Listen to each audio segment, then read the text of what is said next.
Pada suatu malam, Sapardi Djoko Dadio. Ia pun berjalan ke barat.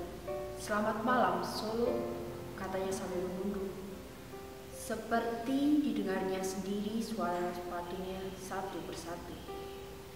Barangkali lampu-lampu ini masih menyala buatku, pikirnya.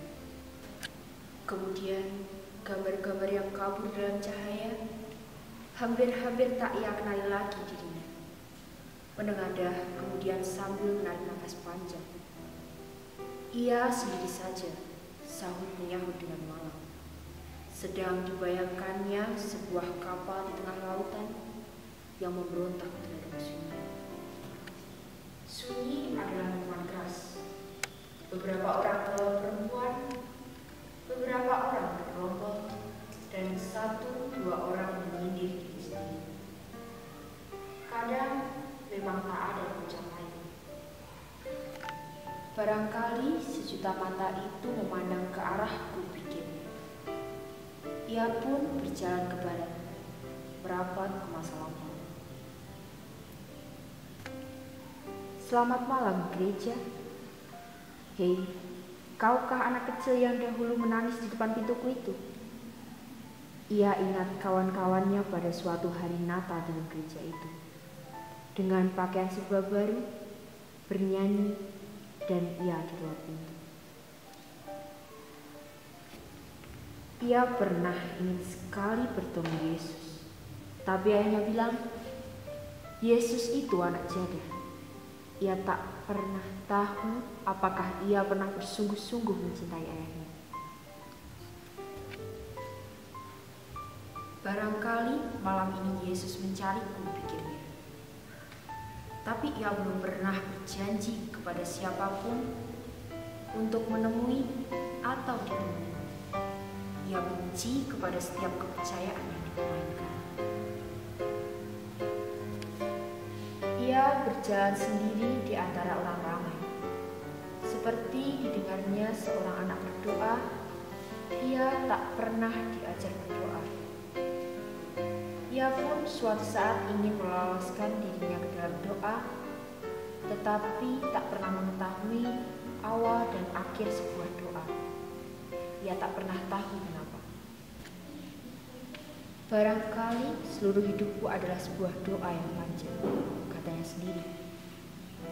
Ia merasa seperti tentram dengan jawabannya sendiri. Hidup adalah doa yang panjang. Pagi tadi ia bertemu seseorang, ia sudah lupa namanya, lupa wajahnya, berdoa sambil berjalan. Ia ingin berdoa malam ini, tapi tak bisa mengakhiri, tak bisa menemukan kata penghabisan.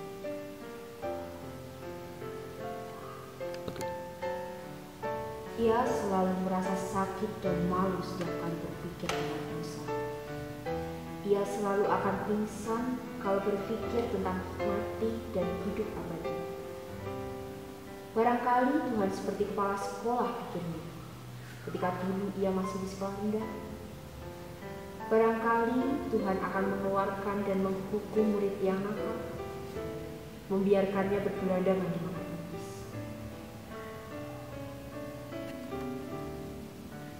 Barangkali Tuhan sedang mengawasi aku dengan curiga, pikirnya. Mengawasi seorang yang selalu gagal berdoa. Apakah ia juga pernah berdoa? Tanyanya ketika berpapasan dengan seorang perempuan.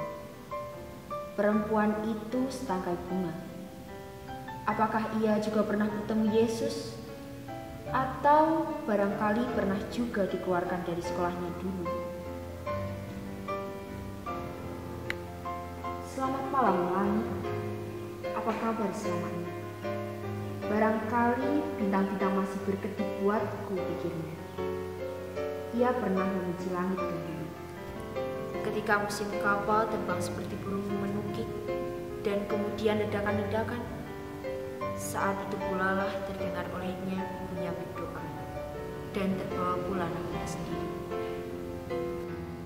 Kadang ia ingin ke langit, kadang ia ingin mengembara saja ke tanah-tanah yang jauh.